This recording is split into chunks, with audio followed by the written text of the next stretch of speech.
Weaknesses part 2।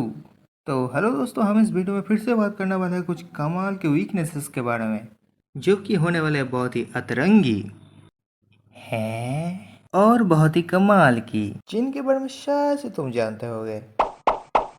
But before shout out, मेरी तरफ से इन चारों को शाउट आउट। थैंक यू दोस्तों, इतने अच्छे अच्छे कमेंट्स करने के लिए। इतने अच्छे अच्छे कमेंट्स देख के तो मेरी आंखों से आंसू ही निकल गए।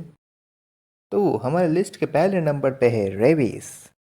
अगर तुम सोचते हो कि रेबीज तुम्हें सिर्फ पागल कुत्ते काटने से होगा, तो तुम बहुत बड़ी गलतफहमी में जी रहे हो। तो देखो, रेबीज तुम्हें किसी भी जंगली जानवर के काटने से हो सकता है, अगर वो उस वायरस से इन्फेक्टेड है तो। डॉग्स में ये वायरस ज़्यादा पाया जाता है, इसलिए डॉग से रिलेटेड रेबीज केसेस ज़्यादा सामने आते हैं। अब बात करते हैं ये वायरस तुम्हारे बॉडी में फैलता कैसे है। पहले तो ये इन्फेक्टेड एरिया में खुद को मल्टीप्लाई करता है। उसके बाद तुम्हारे नर्वस सिस्टम से होते हुए ये तुम्हारे ब्रेन तक पहुंचता है, and congrats, you are completely infected by rabies. अगर इसके सिम्टम्स के बारे में बात की जाए तो हाई फीवर, हेडेक, मुंह से हर वक्त लाल टपकना और नर्वस सिस्टम डैमेज होने के कारण अब तुम पानी से भी डरने लगते हो, और इन सब के चलते चलते तुम कोमा से होते इस दुनिया को अलविदा कह देते हो। अरेक्नोफोबिया, इस बीमारी में पेशेंट को मकड़ियों से बहुत ज़्यादा डर लगता है। वो भी ऐसा वैसा डर नहीं, वो भी हाई लेवल वाला डर। ये लोग डर के मारे खुद एक मकड़ी की तरह सीलिंग के ऊपर लटक जाएंगे, लेकिन डर के मारे किसी मकड़ी के पास बिल्कुल नहीं जाएंगे। इस दुनिया में कुछ ऐसे भी लोग हैं जो लोग मकड़ियों से डर रहे हैं, और इधर मैं और मेरे दोस्त हैं जो लोग खुद को मकड़ियों से कटवा रहे हैं स्पाइडरमैन बनने के लिए। हे, इस बार भी मैं जीत गया। यार, मैंने कितनी बार कहा है मुझे ये गेम खेलना नहीं आता। भाई वो सब तो ठीक है, लेकिन इतनी बड़ी मकड़ी तुझे मिली कहाँ? अरे, हमारे पड़ोस में जो पीटर भैया रहते हैं ना, उनके घर के पास में जो बड़ा सा पेड़ है उसमें ये मकड़ी रहता है। उन्होंने कहा था उनको एक जरूरी काम से शहर जाना है, तो इसको थोड़ा सा तेरे पास रख ले। देख मकड़ा भाई, अगर इस बार मैं जीता तो तू मुझे काटेगा, और उसके बाद मैं बन जाऊंगा स्पाइडरमैन। अबे ओ, जानता भी है मेरे अंदर कौन सा जहर है? न्यूरोटॉक्सिन, बॉडी की पूरी फाड़ के रख देगा। अच्छा ठीक है, मैं पानी पी तो तब तक तुम लोग काट स्टिक करो, और जब तक मैं नहीं आता तब तक कोई चापलूसी पत्ते नहीं, ठीक है? हम्म। दोस्तों मैं आ गया, चलो कोई दूसरा गेम खेलते हैं। हाँ। अबे क्या हुआ यहाँ? तो जब तो बाहर गया तभी इसने मकड़ा भाई के मुंह में अपना हाथ घुसा दिया। तो तू क्या कर रहा था?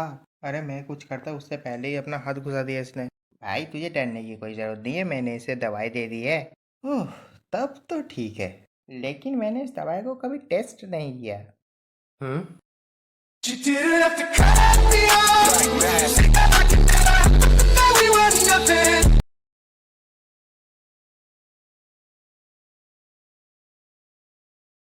Appendicitis.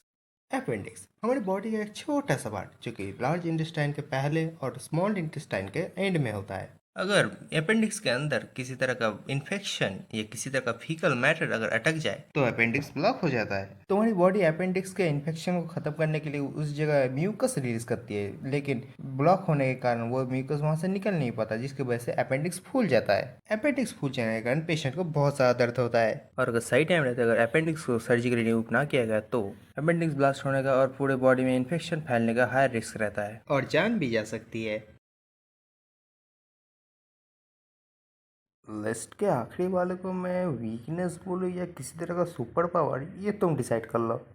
Congenital insensitivity to pen, ये एक बहुत ही रेयर न्यूरोलॉजिकल डिजीज है। इस डिजीज में न्यूरॉन्स किसी भी तरह का पेन सिग्नल ब्रेन में नहीं पहुंचा पाते, जिसकी वजह से बॉडी को किसी भी तरह का पेन फील नहीं होता। अगर तुम सोच रहे हो कि इस डिजीज से तुम अनस्टॉपेबल बन जाओगे, let me break your imagination.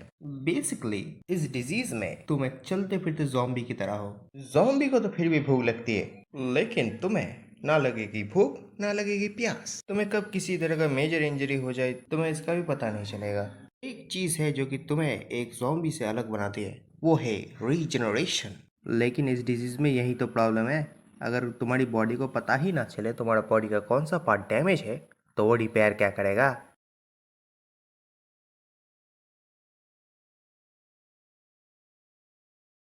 Hey guys, मुझे पता है वीडियो बहुत लेट है क्योंकि मेरे कॉलेज के एग्जाम्स चल रहे थे जिसकी वजह से मुझे एनिमेशन को स्टॉप करना पड़ा था। आई होप तुम्हें ये वीडियो पसंद आई होगी और प्लीज लाइक और सब्सक्राइब करो यार, इससे मुझे मोटिवेशन मिलता है अपकमिंग वीडियोस के लिए। और कमेंट करो, मुझे तुम सबके कमेंट्स पढ़ना अच्छा लगता है। मैं तुम सबसे फिर से मिलूंगा एक नए टॉपिक और एक नए कंटेंट के साथ, तो तब तक के लिए बाय बाय।